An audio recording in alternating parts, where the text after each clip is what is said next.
तो मैं अपने अल्लाह का शुक्र अदा करती हूँ कि मेरे लिए आसान नहीं था।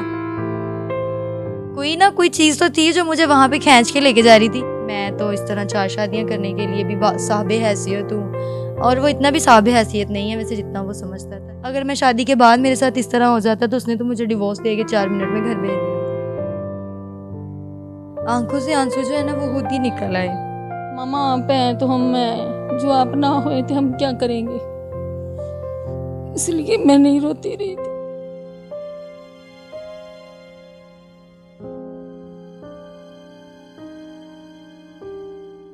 अस्सलाम वालेकुम व्यूवर्स, आई एम महविश नाज फ्रॉम आपकी आवाज़। और आज हम मौजूद हैं सहरिश के घर पे, जिनकी उम्र 22 साल है, जो कि डिसेबल हो गई एक हादसे की वजह से। एक हादसे की वजह से उनकी दोनों टांगें और एक बाजू जो है वो कट के है। आप लोग 1 मिनट के लिए तसव्वुर करें कि खुदा न खास्ता ऐसा कोई हादसा आपके साथ हो, आप पे गुजरे और आपकी दोनों टांगें, दोनों बाजू या एक बाजू चला जाए, आप डिसेबल हो जाएं, तो क्या गुजरेगी उन रिश्तों पे जो आपके साथ हैं? क्या गुजरेगी तब आप पे जब वो लोग छोड़ के चले जाएंगे, वो लोग आपके साथ नहीं रहेंगे। तसव्वुर करें कि आपकी कुछ माह बाद शादी होने वाली हो और वो इंसान आपको छोड़ के चला जाए, क्या गुजरेगी? ये सब कुछ फेस किया है हमारी इस 22 साल की पाकिस्तानी माशाल्लाह लड़की ने, और हम तो जानेंगे कि कैसा था इनका सफ़र और कैसा कट रहा है और आगे ये क्या चाहती हैं ज़िंदगी से। अस्सलाम वालेकुम ज़हरा। वालेकुम सलाम। कैसी हैं आप? अल्लाह का शुक्र है। मेरे लिए तो एक्सप्लेन करना भी मुश्किल हो रहा है इतना ज़्यादा। मुझे बताएं कि कब हुआ ये हादसा, कितना टाइम पहले और कैसे हुआ? आज से 1 साल पहले हुआ था ये हादसा। मैं अपने चाचू के बेटे की एंगेजमेंट पे गई थी।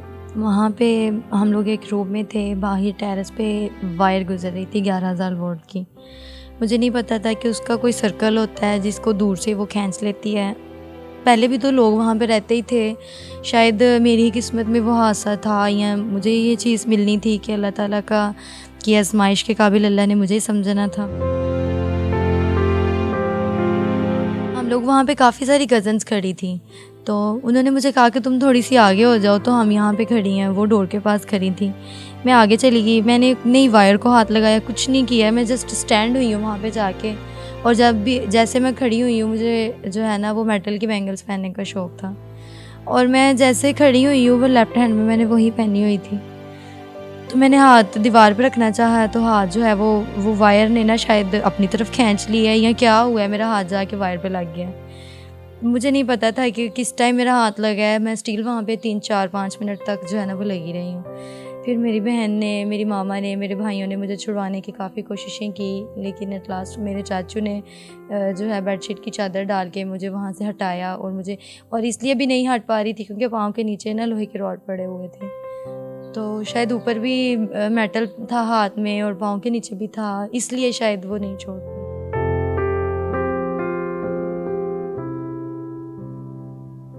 उसके बाद आपको फ़ौरन हॉस्पिटल ले गए थे? उसके बाद कैसे हुआ? ये फ़ौरन उन्होंने काट दिया या ट्रीटमेंट चला, पहले उन्होंने हर कोशिश की और उसके बाद? नहीं, मुझे हॉस्पिटल लेके गए थे, और सिविल हॉस्पिटल गुजरांवाला में ही लेके गए। मैं वैसे कामों की रिहायशी हूँ, चाचू के बेटे की एंगेजमेंट जो है वो गुजरांवाला में थी, तो फिर उनको पास जो हॉस्पिटल लगा सिविल गुजरांवाला का, फिर वो उसमें ही लेके चले गए। वहाँ पे जाके उन्होंने मुझे तकरीबन 1.5 आवर के लिए अंडर ऑब्जर्वेशन रखा, और उसके बाद उन्होंने रिफ्यूज़ कर दिया और कह दिया कि इनको जनाह हॉस्पिटल लाहौर के लिए रेफ़र कर दिया। तो फिर वहाँ पे भी 3 दिन अंडर ऑब्जर्वेशन रही हूँ। फिर उसके बाद जो है उन्होंने यानी कि थोड़ा थोड़ा करके बताना शुरू किया कि फुट के जो मसल्स हैं ना बेसिकली वो डेड हो गए हैं, तो अगर वो नहीं होंगे या वो डेड हो जाएंगे, तो अगर जिस्म के पार्ट्स जो हैं वो एक डेड हो जाए तो उसको साथ कैरी करना बहुत मुश्किल हो जाएगा। मे बी उसका जो है वो जहर फैलना शुरू हो जाए, इसलिए फिर उनको जो है ना वो ऑपरेट करना पड़ा।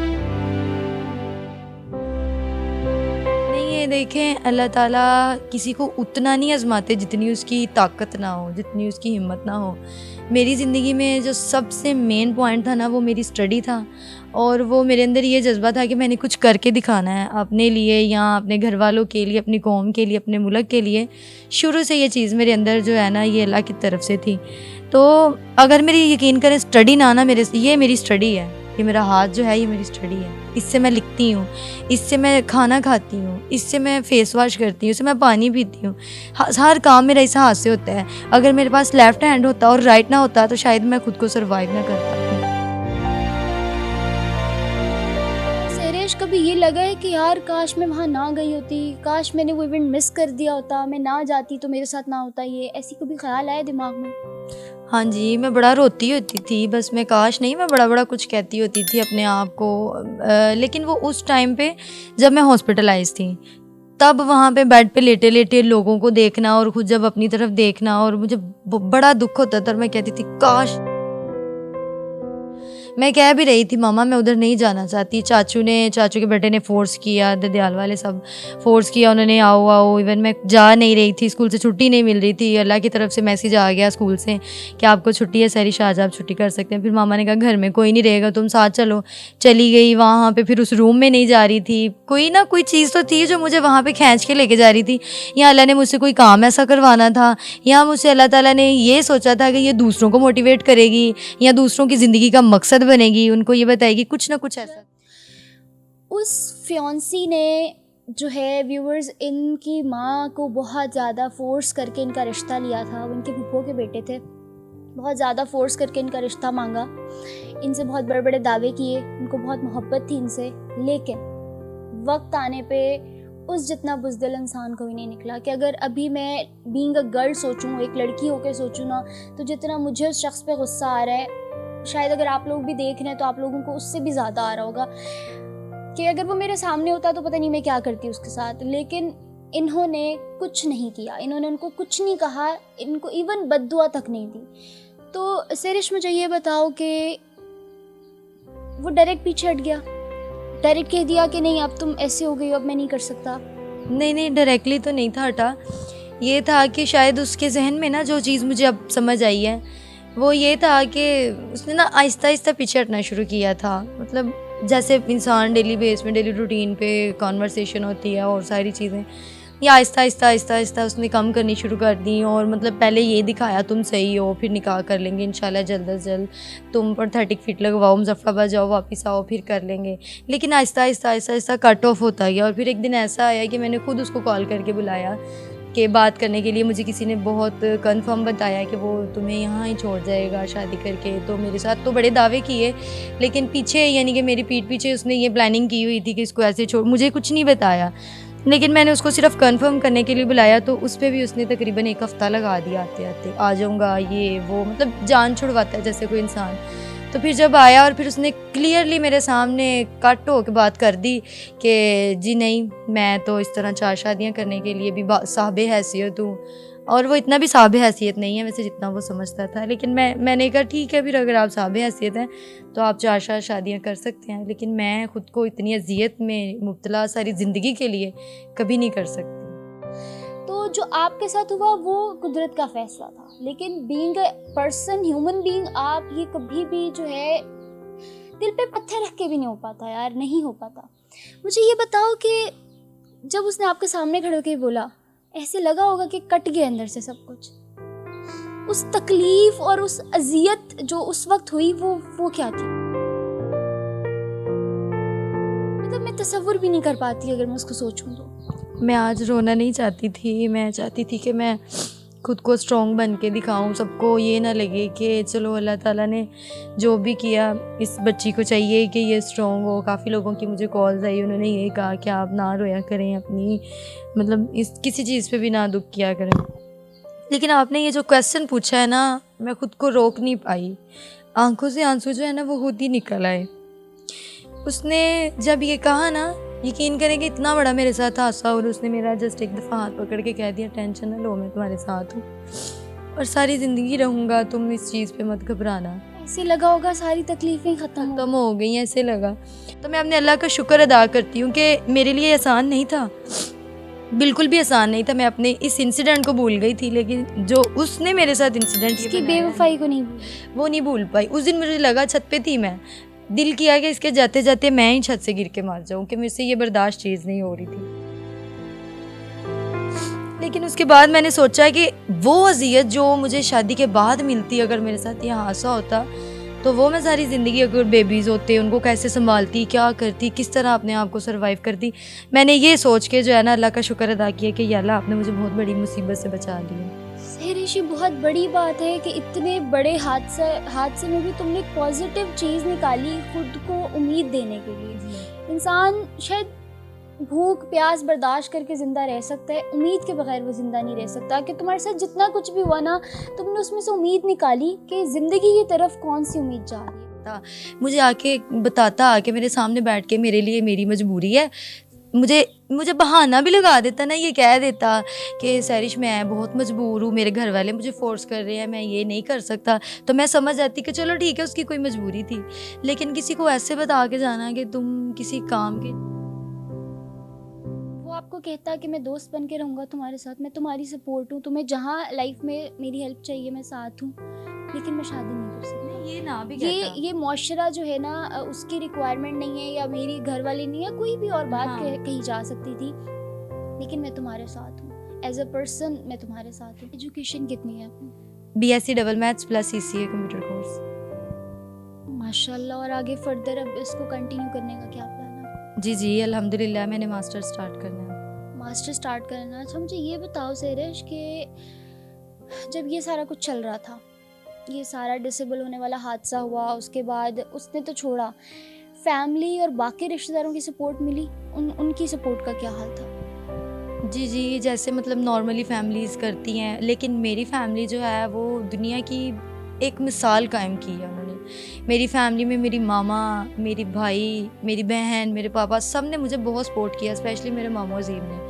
वो मुझे हाथ में उठा के वॉशरूम तक लेके जाना, वापस लेके आना, हर चीज़ मेरी बहुत केयर की है उन्होंने, हर लिहाज से मुझे सपोर्ट किया। और मुझे ये भी बताया कि जिस्मानी हिस्से होने से ज़िंदगी नहीं गुजरती, एक सिर्फ सांस चलता रहे इंसान का तो ज़िंदगी अच्छी गुजार सकते हैं। और सोचती थी अक्सर कि मुझे अल्लाह ताला ने 11,000 वोल्ट की वायर से तो कोई बचता ही नहीं। मैंने काफ़ी ऐसे लोग देखे हैं जो दूर से थोड़ा सा भी टच हुए हैं, उनकी जान ही नहीं रहती, उनकी सांस ही नहीं रहती, और मैं कहती हूँ मेरी डायरेक्टली उसके ऊपर हाथ चला गया, तो फिर भी मैं ज़िंदा हूँ। मैं खुद को मैं समझती हूँ कि मैं एक मौजज़ा हूँ कि अल्लाह ताला ने, मुझे फिर इस चीज़ पे हैरत होती है कि अल्लाह ने ज़रूर कोई मेरी ज़िंदगी का मकसद बनाया है कि मैं उसको पूरा करूँगी इंशाल्लाह। प्रूव किया है उनको, जो है सारी चीज़ों को सहकर प्रूव किया है कि यार जीना सिर्फ अपने लिए नहीं होता, जी दूसरों के लिए। जैसे आपने अपनी मदर के लिए उस ज़िंदगी को दोबारा पकड़ा है ना, दूसरों के लिए जीना में जो खूबसूरती है ना दूसरों के लिए जीने में, वो शायद अपनी ज़ात के लिए जीने में नहीं है। ये तो सारी कौम को मैसेज है कि दूसरों के लिए जीना सीखो, आप लोगों को पता चलेगा, आप लोगों को ज़िंदगी में उम्मीद नज़र आएगी। सहरिश, ये बहुत बड़ा मैसेज, आपकी लाइफ बहुत बड़ा मैसेज है, समझने वालों के लिए भी, देखने वालों के लिए भी, सुनने वालों के लिए भी, हर उस इंसान के लिए जो हिम्मत हार चुका है ना, हर उस इंसान।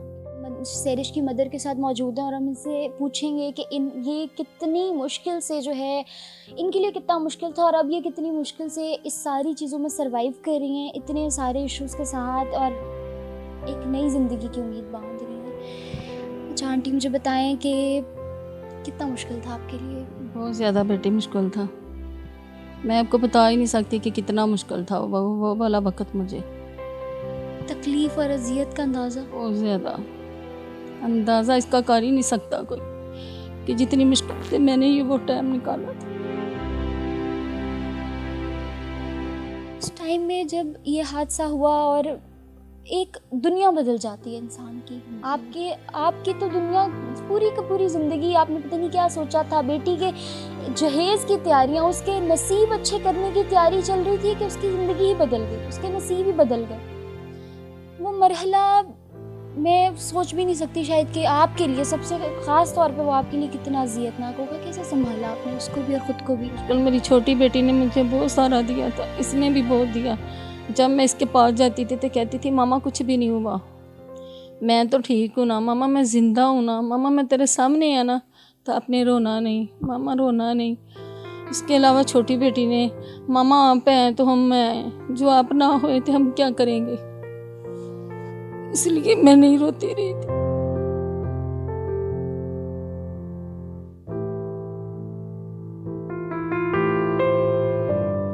देख सकते हैं कि आंटी के लिए भी ये बहुत ज़्यादा अज़ियत वाली चीज़ थी। उसके बाद उस बेटी को भी संभालना, घर को भी संभालना और सबसे बड़ी बात कि ख़ुद को संभालना। अपनी नंद से कोई गिला? हाँ जी, गिले तो उससे बहुत है पर मैं करना नहीं चाहती। उसमें तो हमारे में क्या फ़र्क रहेगा। उन्होंने आपकी ज़िंदगी बदल के रख दी, आपकी बेटी से एक जीती जागती चीज़ छीन ली। उसके पास एक उम्मीद हो सकती थी, एक बहुत अच्छा सहारा हो सकता था ज़िंदगी जीने का। उस इंसान ने ये सब कुछ खींचा है, तो आप माफ़ कर देंगी? शायद नहीं, क्योंकि उन्हें कल्ला दिल ही दिखाया हुंदा तो कोई बात नहीं थी। कोई रिश्ते की गल हुंदी ना करदा, शायद मैनू माफ़ कर देंदी, वरना जो उन्हें मेरे सामने लफ्ज़ बोले ने ना, उसकी वजह तो मैनू माफ़ नहीं कर सकती। मुझे ये बता दें कि अब इसको देखती हैं तो क्या महसूस होता है? अब तो कुछ सुकून हो गया, वरना मैं कभी सो नहीं सी सकती अपनी बेटी के पास। मेरी इतनी प्यारी बेटी, इतनी मेहनतमंद। अब तो कुछ सब्र आ गया अपनी बेटी को, सुन सुन के हौसला आ गया। मैंने अपनी ज़िंदगी से जो है ना वो ये सीखा है कि किसी के जाने से ज़िंदगी ख़त्म नहीं हो जाती, तो मुझे अपने एम्स को जो है वो आगे लेके चलना चाहिए। मैं ये चाह रही हूँ कि मैंने यूट्यूब पे चैनल बनाया, मैं लेक्चरर बनना चाहती थी, तो मैंने कहा चलो इस ज़रिए से मेरी वो जो है रूह को भी तस्कीन हो जाएगी और कुछ लोगों को मुझसे सीखने को मिल जाएगा, कुछ मुझे उनसे सीखने को मिल जाएगा। मैंने यूट्यूब पे चैनल बनाया सहरिश शहज़ादी के नाम से। उस पे काफ़ी लोगों ने मुझे सपोर्ट किया, लोगों ने कहा कि बहन आप बहुत अच्छा काम कर रही हैं। मेरे पूरे भाई जहाँ जहाँ पे भी हैं, पाकिस्तान में, आउट ऑफ कंट्रीज़ हैं, जहाँ जहाँ पे भी हैं, उन्होंने बहुत मुझे अप्रिशिएट किया। लेकिन साथ ही साथ कुछ ऐसे भी लोग हैं जिन्होंने मेरे ही नाम से मेरे ही चैनल को, मेरी ही जो वीडियोस मैं अपलोड करती हूँ उनको एडिट करके, तो वो शॉर्ट करके, जैसे अगर मैंने कोई 5, 7, 12 मिनट की कोई बनाई है, उसको वो शॉर्टकट करके, स्किप करके, उसके अंदर से वो अपने नाम से जो है मेरे नाम से उसको अपलोड कर रहे हैं। तो मुझे बड़ा दुख होता है इस चीज़ पे कि देखो इस तरह के लोग भी पाए जाते हैं इस दुनिया में। वो लोग तो पीछे रह गए ना जिन्होंने मुझे धोखा दिया, जो फेक थे। अब ये नए फेक पीपल भी मेरी ज़िंदगी में आना शुरू कर दिया है। मुझे इस चीज़ से बड़ा दुख हुआ है कि प्लीज़ काइंडली अगर मैं आगे बढ़ना चाहती हूँ, अगर कुछ करके दिखाना चाहती हूँ, तो वो लोग मुझे डीमोटिवेट मत करें, मुझे आगे बढ़ने दें और मुझे कुछ करके दिखाने दें। प्लीज़ ऐसे मत करें, मेरी उनसे दरख्वास्त है। बाकी इनका चैनल है यूट्यूब पे, लिंक आपको डिस्क्रिप्शन में मिल जाएगा। काइंडली प्लीज़ लाइक करें, सब्सक्राइब करें। सहरिश की बहुत सारी आपको मोटिवेशनल वीडियोस मिलेंगी वहाँ पे। इन फ्यूचर फर्दर क्या प्लान है, किस चीज़ को लेके आगे? मैं मतलब मेरा जो बेसिकली ख्वाब था वो ये था कि लेक्चरर बनने का। उसके बाद अब जो मेरे लिए सामने जो चीज़ आ रही है मेरे लिए फ़र्स्ट प्रेफरेंस पे, वो ये है कि मैं अपना जो ट्रीटमेंट है ना वो अच्छे तरीके से करवाना चाहती हूँ। यानी कि अच्छे से मुराद ये है कि जैसे प्रोस्थेटिक फिट हैं, जिसको मसनूई कहते हैं, वो तो मैंने लगवा लिए चलती फिरती हूँ, लेकिन इनमें काफ़ी डिफ़िकल्टीज़ हैं। दिखने में इंसान कुछ होता है, अंदर से वो कुछ होता है, और वही मेरे साथ है। अब मैं ऊपर से बड़ी स्ट्रॉन्ग नज़र आती हूँ, लेकिन मैं भी इंसान हूँ, अंदर से मेरी भी फीलिंग्स हैं, इमोशंस हैं, हर चीज़ है। तो मैं ये चाहती हूँ मेरी ट्रांसप्लांट सर्जरीज़ हो। कनाडा में काफ़ी ज़्यादा अब्रॉड कंट्रीज़ ऐसे हैं, यूरोप, ऑस्ट्रेलिया, जिनके अंदर ये सारी चीज़ें जो हो रही हैं, ये मैंने खुद भी इस पर रिसर्च की है। तो काइंडली मुझे इस तरह का कोई प्रोवाइड करें, कोई मौका दें कि मैं उस जो है स्पॉन्सरशिप करें या कुछ इस तरह का कि मैं जाके अपना वहाँ पे इलाज करवा सकूँ, खुद को दोबारा से पहले जैसी सहरिश बना सकूँ। बस मेरी ये इल्तिजा है हुकूमत से भी और सबसे। सहरिश आप बिल्कुल परेशान नहीं हो, अभी भी दुनिया में अच्छे लोग मौजूद हैं। इनका नंबर हम लोग नीचे मेंशन कर रहे हैं, आप लोगों को स्क्रीन पे भी शो हो रहा होगा। प्लीज़ काइंडली जो भी इंसान अब्रॉड से है, पाकिस्तान से है, जहाँ से भी है, जो इनको हेल्प करना चाह रहा है, उस नंबर पे इनको कांटेक्ट करें। और काइंडली प्लीज़ बिला वजह तंग मत करिएगा, इनको सही ऑथेंटिक हेल्प जो आप करना चाह रहे हैं उस नंबर पे इनसे कांटेक्ट करें। और जो है इनको किसी भी तरीके से, चाहे वो बाहर से है, फ़ॉरेन से है, पाकिस्तान से है, जिस भी तरह से जो इनकी इस तरह से वैलिड हेल्प करना चाह रहा है, काइंडली वो कांटेक्ट करें। सहरिश ने डॉक्टर के पास जाना है और वो तैयार हो गई हैं। उन्होंने नीचे अपनी जो लेग्स लगाती हैं और ये एक आर्टिफिशियल आर्म इन्होंने बनवाई हुई है, वो लगाती हैं, वो लगा के भी रेडी हो गई हैं। डॉक्टर के पास जाना है और माशाल्लाह इनको लगा कर ये खुद बग़ैर किसी सहारे के चल भी लेती हैं, मूव भी कर लेती हैं और सीढ़ियाँ भी आहिस्ता आहिस्ता चढ़ लेती हैं, सीढ़ियाँ भी आहिस्ता आहिस्ता चढ़ लेती हैं। इसके साथ साथ आज की वीडियो के लिए इतना ही। लोगों में से कोई इंसान हेल्प करना चाहता है, काइंडली प्लीज़ जो इंसान इतना स्टेबल है कि वो किसी की हेल्प कर सकता है, तो वो इनकी हेल्प करे। इनके अंदर ज़िंदगी की एक उम्मीद है जो वाबस्ता है और वो ये जीना चाहती हैं, अपने लिए कुछ करना चाहती हैं। आप सब लोगों ने इनकी बातें सुनी, आप लोगों ने देखा कि कितना मोटिवेटेड है, कितनी आज भी इनके अंदर इतना कुछ होने के बावजूद कितनी इंस्पिरेशन है इनके अंदर कुछ करने के लिए। जिन लोगों के अंदर ये उम्मीद होती है वो ज़रूर कुछ कर जाते हैं। मेरी सारी दुआएं, इस पूरी कौम की दुआएं आपके साथ हैं। आप ज़रूर कुछ करेंगे और आप तमाम ऐसे लोगों के लिए एक मिसाल हैं। आपको पता है आपने बहुत मोटिवेट किया है सबको अभी तक। मैं इतना मोटिवेट हुई हूँ आपसे। इंशाल्लाह आप जल्द ठीक हो जाएंगी। और आप लोगों की दुआओं की ज़रूरत है। नीचे नंबर आपको मेंशन कर दिया जाएगा, उस नंबर पे काइंडली जो भी हेल्प करना चाहता है वो ज़रूर करें। इनके चैनल के साथ जो लोग गलत कर रहे हैं वो प्लीज़ मत करें, और इनका लिंक जो है चैनल का वो भी डिस्क्रिप्शन में आपको मिल जाएगा। इसके साथ साथ आज की वीडियो से हमें दें इजाज़त। अल्लाह हाफ़िज़।